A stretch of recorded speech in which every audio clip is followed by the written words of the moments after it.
जय हिंद दोस्तों, स्वागत है आपका अपने YouTube चैनल रेल रिव्यू में। दोस्तों आरआरबी एनटीपीसी के जो फॉर्म है वो भरना स्टार्ट हो चुके हैं, तो आप जाके फॉर्म फिलअप कर सकते हो। जिसमें एक पोस्ट है सीनियर CCT, सीनियर क्लर्क कम टाइपिस्ट।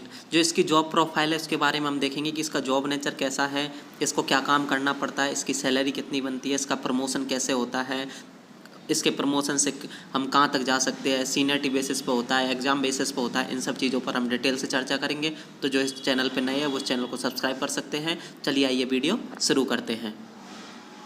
दोस्तों इससे पहले हमने SM station master, CCTS chief commercial कम ticket supervisor, TM train manager, JAA junior account assistant कम टाइपिस्ट से रिलेटेड भी हमने डिटेल से चर्चा किया। आप चाहो तो जाकर उस वीडियो को भी देख सकते हो, मैं डिस्क्रिप्शन में लिंक दे दूँगा। तो अब देखते हैं हम इसकी जो सबसे पहले सीनियर क्लर्क कम टाइपिस्ट की जो क्वालिफिकेशन है वो क्या है। इसके लिए आपको ग्रेजुएशन आपके पास होना चाहिए, किसी भी स्ट्रीम से ग्रेजुएशन हो तो आप इसे अप्लाई कर सकते हो, आरआरबी एनटीपीसी के फॉर्म भर सकते हो। इसके बाद जो पोस्ट है वो लेवल 5 की पोस्ट है, जिसका बेसिक होता है 29,200 और ग्रेड पे होती है 2800।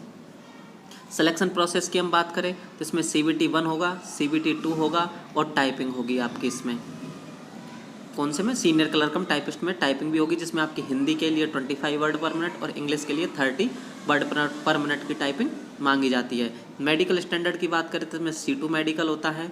मेडिकल C2 क्या होता है, इसके लिए मैंने इसके रिगार्डिंग जो रेलवे में जो मेडिकल होते हैं उसकी डिटेल से चर्चा की है, उसका वीडियो मैं डिस्क्रिप्शन में लिंक दे दूंगा।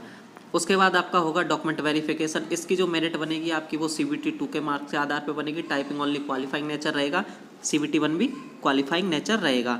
जब आप डॉक्यूमेंट वेरिफिकेशन हो जाएगा, आपका फाइनल सिलेक्शन हो जाएगा, तो आपको ट्रेनिंग के लिए बुलाया जाएगा। वहाँ पर आपकी 21 दिन की ट्रेनिंग होगी मैक्सिमम, क्योंकि इसकी जो ट्रेनिंग है वो जनरली जहाँ पर आप काम करोगे वहीं पर आप सीखते रहोगे, तो इसमें इनिशियल 21 दिन की ट्रेनिंग करवाते हैं। बात करें हम इसकी सैलरी के बारे में तो ये लेवल 5 की पोस्ट है, जिसकी ग्रेड पे 2800 होती है और बेसिक 29,200 होता है। तो इसमें सैलरी कैसे बनेगी, तो इसमें एक तो बेसिक पे आपकी 29,200, उसके बाद इसका DA, वर्तमान में जो DA होता है यानी महंगाई भत्ता होता है वो वर्तमान में 50% चल रहा है, तो 29,200 का 50% प्लस HRA। अगर आप एक्स सिटी में हो तो 10%, सॉरी एक्स सिटी में हो तो 30%, वाई सिटी में हो तो 20% और जेड सिटी में हो तो 10% आपको HRA मिलेगा। HRA यानी हाउस रेंट अलाउंस। उसके बाद आपको मिलेगा TA। अगर आप एक्स सिटी में हो तो 5400, वाई सिटी और जेड सिटी में हो तो 2700 रुपये आपको TA के रूप में मिलता है। ट्रांसपोर्ट अलाउंस, ट्रांसपोर्ट अलाउंस क्यों देते हैं, क्योंकि आप स्टेशन जहाँ पे भी आपकी पोस्टिंग होगी वहाँ से अपने घर जाने के लिए और घर से जहाँ पे आपकी पोस्टिंग है वहाँ आने के लिए जो ट्रांसपोर्ट का खर्चा है वो रेलवे आपको प्रोवाइड करती है। तो इस तरह ये 4 चीज़ों को जोड़ के इसकी जो सैलरी रहेगी वो लगभग आपकी 55,000 के आसपास इनिशियल सैलरी बनेगी। तो सैलरी इसकी ठीक है। फिर हम बात करें इसकी ड्यूटी प्लेस के बारे में, तो जो आपका ड्यूटी है कहाँ कहाँ लग सकती है। पहली बात तो जो इसकी ड्यूटी है वो एकदम अच्छी जगह लगेगी, जैसे वाई सिटी हो या एक्स सिटी में लगेगी। जेड सिटी में इसकी ड्यूटी लगने के चांस कम होते हैं, यानी बहुत कम होते हैं। ड्यूटी प्लेस की हम बात करें तो इसकी ड्यूटी आपकी हेडक्वार्टर यानी जोनल हेडक्वार्टर में लग सकती है, जो रेलवे के जोनल हेडक्वार्टर है। DRM ऑफिस में आपकी ड्यूटी लग सकती है। RRC ऑफिस जहाँ से ग्रुप D वगैरह की जो रिक्रूटमेंट होती है वहाँ से लग सकती है। RRB, जो आपके RRB का भी फॉर्म फिलअप हो रहे हैं तो जो RRB ऑफिस आपकी ड्यूटी वहाँ भी लग सकती है।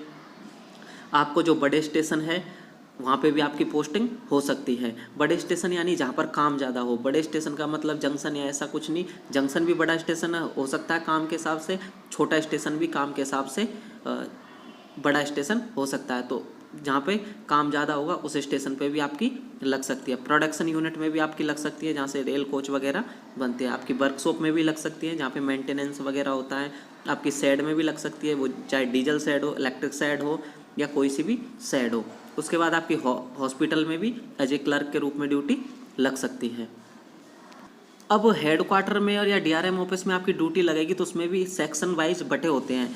ऐसा नहीं है एक ही क्लर्क को सारे काम करने होते हैं, उनको पर्टिकुलर सेक्शन बांट देते हैं। जैसे कुछ क्लर्क होते हैं उन्हें एस्टेब्लिशमेंट सेक्शन में डाल देते हैं, जहाँ आपका काम ट्रांसफ़र का, रिटायरमेंट का, रिक्रूटमेंट का। डीलिंग क्लर्क होते हैं जो आपकी HRMS है, जो आप सेलेक्ट हो जाओगे उसके बाद जो HRMS आपकी आईडी बनेगी उसको जो हैंडल करते हैं वो भी सीनियर क्लर्क कम टाइपिस्ट ही करते हैं। आपके जो डीलिंग क्लर्क के तौर पे होते हैं, डीलिंग क्लर्क के जैसे जब आप पोस्टेड हो गए तो आपका जो कोई काम करेगा तो पर्टिकुलर एक जो डिपार्टमेंट है उसके लिए एक डीलिंग क्लर्क नियुक्त किया जाता है। जैसे आप स्टेशन मास्टर बन गए तो स्टेशन मास्टर के लिए एक अलग से डीलिंग क्लर्क होगा, ट्रेन मैनेजर के लिए एक अलग से डीलिंग क्लर्क होगा, गुड्स गार्ड के लिए उसके बाद जो JAA वगैरह उनके लिए सबके लिए एक अलग से डीलिंग क्लर्क होगा। अगर कोई मैकेनिकल डिपार्टमेंट में उसके लिए अलग से डीलिंग क्लर्क होगा, इलेक्ट्रिकल डिपार्टमेंट में अलग से डीलिंग क्लर्क हो। इस तरह सब सारे जो डिपार्टमेंट होते हैं उनके अलग से एक पर्टिकुलर डीलिंग क्लर्क होता है। उसके बाद जो जहाँ से आपकी सैलरी बनती है तो जो सैलरी के लिए जो डेटा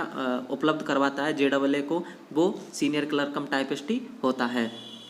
तो जितने भी क्लरिकल काम होते हैं वो सब सीनियर क्लर्क कम टाइपिस्ट के हाथों से होते हैं। स्टेशन पे अगर आपकी पोस्टिंग होगी तो स्टेशन पे जनरली जो सीनियर क्लर्क कम टाइपिस्ट है उसे OS कह देते हैं, लेकिन वो OS रैंक का होता नहीं है क्योंकि OS है 4200 ग्रेड पे की पोस्ट होती है, लेकिन उसे ऐसे ही OS बोल दिया जाता है। वर्कशॉप की हम बात करें तो आपकी एज ए डीलिंग क्लर्क के रूप में, जिसमें ट्रांसफ़र, रिटायरमेंट, रिक्रूटमेंट, ये सारी चीज़ HRMS हैंडल करना, ये सब चीज़ वर्कशॉप के रूप में भी आएगी। तो एज ए डीलिंग क्लर्क आपको वर्कशॉप में भी पोस्टिंग आपकी दी जा सकती है। आपकी मैक्सिमम पोस्टिंग X और Y सिटी में होगी। Z सिटी में पोस्टिंग के चांस ये है कि अगर कोई डीजल शेड या जो वर्कशॉप अगर Z सिटी में हुआ तो आपकी वहाँ पे भी पोस्टिंग हो सकती है, लेकिन स्टेशन जो Z सिटी में वहाँ पे पोस्टिंग हो भी सकती है, नहीं भी हो सकती। तो एक तो स्टेशन, एक वर्कशॉप वगैरह वहाँ पे आपकी Z सिटी में पोस्टिंग हो सकती है अगर स्टेशन और वर्कशॉप Z सिटी में हुआ तो। लेकिन अगर आपकी headquarter DRM office production unit अगर इस जगह पोस्टिंग होती है तो आपको बहुत बढ़िया जगह पर पोस्टिंग यानी X और Y सिटी में आपकी पोस्टिंग दी जाएगी। अब हम बात करें इनके काम की, काम क्या होता है तो जो इनका काम होता है मेनली एक तो आपकी जो सैलरी है, जैसे आप कहीं पे भी मान के चलिए आप स्टेशन मास्टर पोस्टेड हुए तो आपका जो मस्टर जाएगा, जो आपकी अटेंडेंस है वो जाएगी तो वो सीनियर क्लर्क कम टाइपिस्ट के पास जाती है। उसके बाद वो रिक्रूट करता है वहाँ से और वो बाद में अकाउंट डिपार्टमेंट को भेजता है। तो जो आपकी सैलरी बनाते हैं वो सीनियर क्लर्क कम टाइपिस्ट अकाउंट डिपार्टमेंट को भेजते हैं। प्रमोशन आपका किसके हाथों में होता है? सीनियर क्लर्क कम टाइपिस्ट। इसके हाथों में नहीं होता, लेकिन जो ये लेटर टाइप करना, उसका जो डाटा उपलब्ध करवाना, डाटा का रिकॉर्ड मेंटेन करना, ये सब सीनियर क्लर्क कम टाइपिस्ट का काम होता है। आपके जो ट्रांसफ़र होते हैं उनका काम भी सीनियर क्लर्क कम टाइपिस्ट देखता है। रिटायरमेंट पे आपके जो भी बेनिफिट आपको मिलते हैं उनका काम भी सीनियर क्लर्क कम टाइपिस्ट देखता है। HRMS को आपकी जो HRMS उसे हैंडल करेगा। HRMS जब आप पोस्टेड होगे तो आपकी जो HRMS आईडी बनाएगा वो भी सीनियर क्लर्क कम टाइपिस्ट होगा। आपकी ज्वाइनिंग कराएगा वो भी सीनियर क्लर्क कम टाइपिस्ट होगा। तो सीनियर क्लर्क कम टाइपिस्ट का कोई एक काम नहीं होता, इसके काफ़ी सारे काम होते हैं, लेकिन इनको पर्टिकुलर एक एक काम दे दिया जाता है। ऐसा नहीं है कि रेलवे की जो पूरी सैलरी है या मस्टर है वो एक ही सीनियर क्लर्क कम टाइपिस्ट भेजेगा, उसके लिए अलग अलग होते हैं। जैसे मैकेनिकल डिपार्टमेंट की जो सैलरी या का जो मस्टर होता है, जो आपकी अटेंडेंस होती है, उसे जो मैकेनिकल वाला देखेगा, केमिकल की है उसे केमिकल वाला देखेगा, इलेक्ट्रिकल की है उसे इलेक्ट्रिकल वाला देखेगा। ऑपरेटिंग में भी अलग अलग होते हैं। जैसे ऑपरेटिंग डिपार्टमेंट में कौन कौन आते हैं? ट्रेन मैनेजर आता है, उसके बाद आपका स्टेशन मास्टर आता है। तो स्टेशन मास्टर की सब चीज़ जो देखने के लिए एक अलग से डीलिंग क्लर्क होगा और ट्रेन मैनेजर की देखने के लिए एक अलग से डीलिंग क्लर्क होगा। तो इसमें जो आपका जो वर्क होता है वो मोस्टली क्लरिकल वर्क होता है, जिसमें सारे जितने भी आपके ऑफिस वर्क है वो करने रहते हैं, लेकिन आपको किसी एक वर्क के लिए पहले ही फिक्स कर दिया जाता है। उसके बाद आपका जो चीज़ है वो चेंज होती रहती है। कभी आपको प्रमोशन डिपार्टमेंट में भेज दिया जाएगा, कभी आपको ट्रांसफ़र में, तो इस तरह आपकी वहीं पे चीज़ें चेंज होती रहती है। स्टेशन की हम बात करें तो स्टेशन पे जो बड़ा स्टेशन होता है जहाँ पे आपको लॉबी भी होती है आपकी, उसके बाद आपका जो स्टाफ ज़्यादा होता है यानी 50, 60, 70 आदमियों का स्टाफ होता है, तो वहाँ पे जो आपका मस्टर होता है उसे हेडक्वार्टर में ले जाने का काम सीनियर क्लर्क कम टाइपिस्ट ही किया जाता है। अगर जैसे train manager, goods guard, pointsman, इनकी RC यानी हर 4 साल में दोबारा आपकी ट्रेनिंग होती है। स्टेशन मास्टर के लिए, ट्रेन मैनेजर के लिए, पॉइंट्समैन SAN के लिए आपकी दोबारा ट्रेनिंग होती है 15 दिन की। तो जो आपकी जो ट्रेनिंग होगी इसके लिए कब आपकी किसको कब ट्रेनिंग पे भेजना है उसका सब डाटा है ये सीनियर क्लर्क कम टाइपिस्ट ही तैयार रखता है। आपकी मेडिकल एग्ज़ाम होती है तो उसका जो डाटा है उसको भी सीनियर क्लर्क कम टाइपिस्ट ही स्टोर करता है कि किसको कब मेडिकल पे भेजना है, किसको नहीं भेजना। उसके बाद जो रजिस्टर मेंटेन करने के काम होते हैं वो भी स्टेशन पे जितने भी रजिस्टर मेंटेन होते हैं उन सबको सीनियर क्लर्क कम टाइपिस्ट ही मेंटेन करता है। उसके बाद स्टेशन पे जो सेफ्टी ड्राइव आती है, जैसे रेलवे बोर्ड की सेफ्टी ड्राइव है, डिवीजन की जो सेफ्टी ड्राइव है, ये सब जो सेफ्टी ड्राइव के जो नोटिस आते रहते हैं इन सब का मेंटेनेंस का काम भी, मैनेज का काम भी सीनियर क्लर्क कम टाइपिस्ट के द्वारा ही किया जाता है। तो इस तरह स्टेशन पे जितने भी क्लरिकल काम होंगे उन सब का लेखा जोखा, किसी को छुट्टी जाना है तो उसकी जो छुट्टियों का रिकॉर्ड मेंटेन करना है वो भी इसी का काम होता है। तो ये सारे काम स्टेशन पे जो सीनियर क्लर्क कम टाइपिस्ट होगा उसको करने पड़ेंगे।